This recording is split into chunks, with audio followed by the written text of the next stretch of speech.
Glé toho we wepedo vodun okpo bo vodun panu kan fede bodo gudo fide meche mi kudo le ehwenun mi koda zan gagbe li asun ko mi le din tan sin azan konukun we gogbe hoja male Yesu pople le bo je alobi tonu ehomen ko un ton fongbe me mi nando khatonu mi matin libre ehomen ton etan yo e diwe mi na besin e timedo menjire e kun ahoko hun e veken klen black point hoja lo matin libre timedo le do danto kwasi ahio finion temende ro finebo e ko ro fin ho wonu kunkun sono je ode bulo men e tin do menjile fi ne o e gbo won bi po nbo ho fo eyin e de o mi le mi so lobodo mona lo matin libre wedo e ne no ma on be karo nu kon ido e na kan chicha e ro bene to mi ton podo mara sin to patentin kan chicha e ne o dion e le li do alopa fo bodo umeji alodo yo ma vo ropo wene e be bene to mi ton po din mara sin to po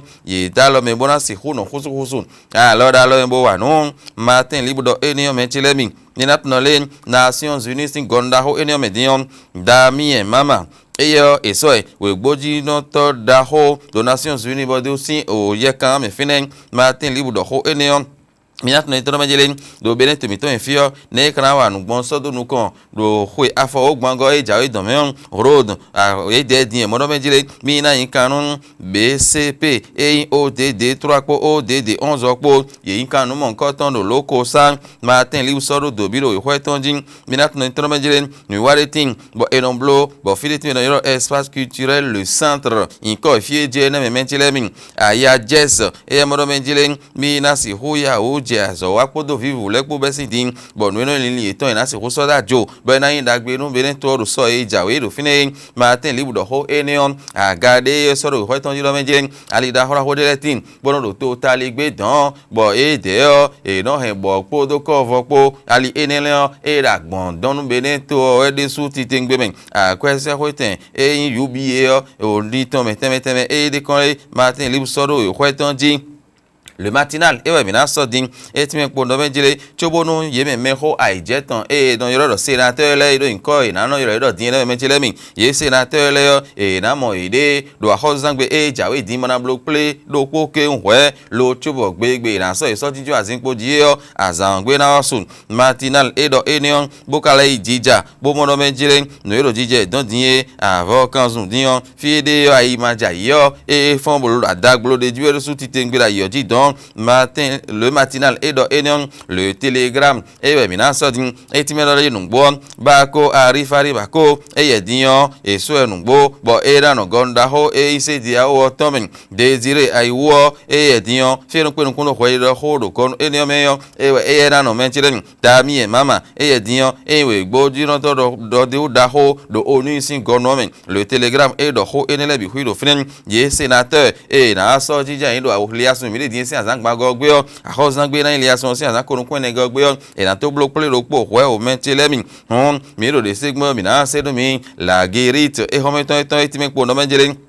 nugbo chobono ina so ye me senateur le so jinja yin do gonu yin senateur ye me ho ije ton le ye me to gan ho le podo nukure da ho to ton le na ho do de me yo e yo do sena we de ne me na no me le we senateur yin me mentele mi o ye me ho ije ton yo bo ni ya ye etiyon le pon gbon le diyan godo fo do gbe gaja vla fo aji nenu ka na yin gbon ni dogbo me ra ho ka ta won aji la gerit e we do eni odo le soleil bene e mo do ho si fo hun egbe le soleil bene info mo do me jire ho do nu mi ton gba mi do ache kipa eyin o wara iton yo ne kana blogbon din bo mi ma home e na beru nu kon don yo e na je tito ji sintin bo le nu bi na to gantin bo azo yi wara jinja bo kwise yo e koro tito esin din lo Theodore lo e ti me do le nu gbo play ni on de jira ho sangwe jawe nu senateur le nu gbo be na si huto nde do me de tintin wen e ma ha klobete a e no ha glagada mentilemi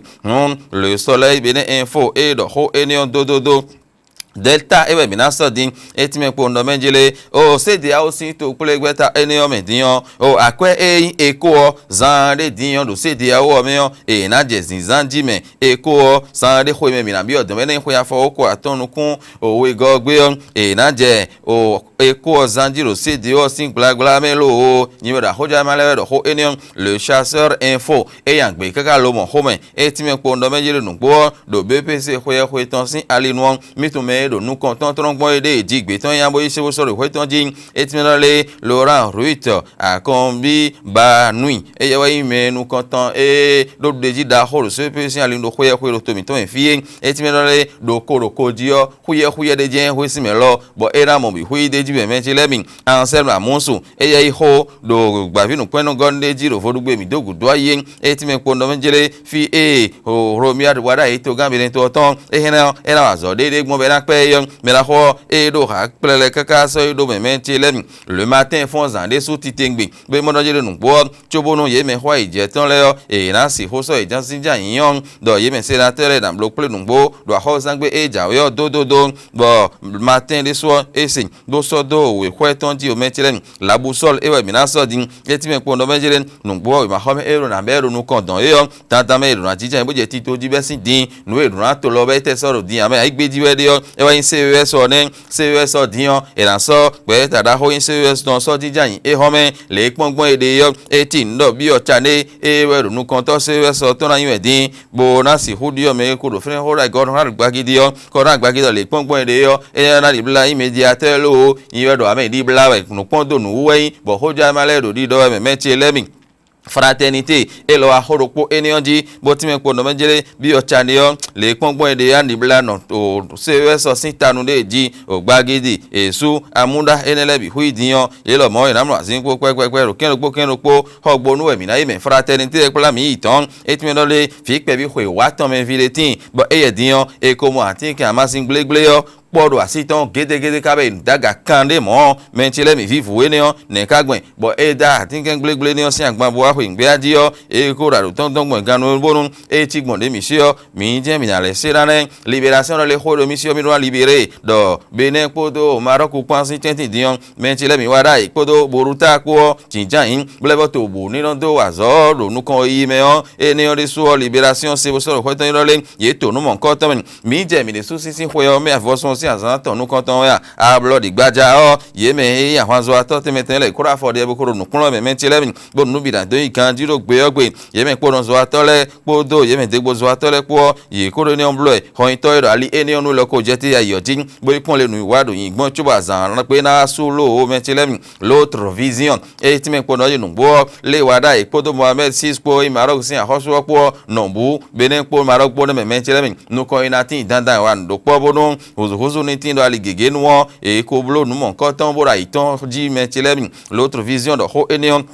etime pondo menjele nugbo e koro no mon koton to ho bonu kon ina si hutin de ti l'informateur e we mina so din etime pondo menjele ye me sénateur le yo e na bloc ple do po do ho sangbe e ja yo hwe lo tuwe ko je li aso sin azan ton gbangan gbe yo e na so iso din jan yin le je khagmen lo to mi ton fie mentile mi Romia de wara ito gambe den to ton o ro Mohamed Sis e mi se mo mi atun ton menjele a hoso e Mohamed Sis bo Maroc to ton yo e semendo wara i Jonathan Gandhi bo no todo no contemeten si hublo leyon et blo no mon ko ton bi hu mentile mi l'événement précis e wana précision de lebrole no bo le wada yi e na so gbe ta da ho CES ton so jinjan yin e home do e home do po mi na tun intro menjele non gegeti bo ero tito me mentile mi bo ple da ho e ye me e sénateur le ton yo e na blo do house sangbe e jawe Nasiru Arifari bako e yedian ero gonu da ho e se dia wo ton me bonasi ho wazo ene o benevilene no kon ido ene mentile mi na jola ene do mona so l'emblème du jour e hometon eton etime po no mejere do haute cour de justice woro gwasa da ho ene o dian ye me de ben do poro po aizen we na hole adibo hole so e homedin bo le na wazo do fine yo e nando do to gan sinu kan bo mi se nu mon ko ton bo hoja male yo lo won e homen do upload igbaja e premier o tubo mi o ran duwo e mentile mi te gbozo atole popo don le podiyan nombu boya do nu to e bo do fogbon jiblo e ye koro ayo jibro eni on to e ho me mentile mi Martin libre e dio mi an le vole ko wa e sori ho tan jiro menjele nugbo le ten de metin bokun te lin do dan to gba feren de buo ajaja menje de ni do fine e ka ti ndo le fi eni on e do fi ble tu o e on fi eni on do hun e ti minukume lo do total gbere so fene diyan ale da hora le tin bo in ko vo bo ra don agbon donu bere to mi ton de su ti tengbe Martin libre do ho eni on bo mo kan chicha e do bere to mi ton po mara pan si tentin e ro nu mo nkan ton to e be level jinje ho lo kaka ba ko da lo we ma ro po we de me bonu kon ina si hutinyo Martin livre e do enio menchele mi hometon e sana humo vode di amen sino poroto cho ino ahato kakane e iso no hoja ma devoi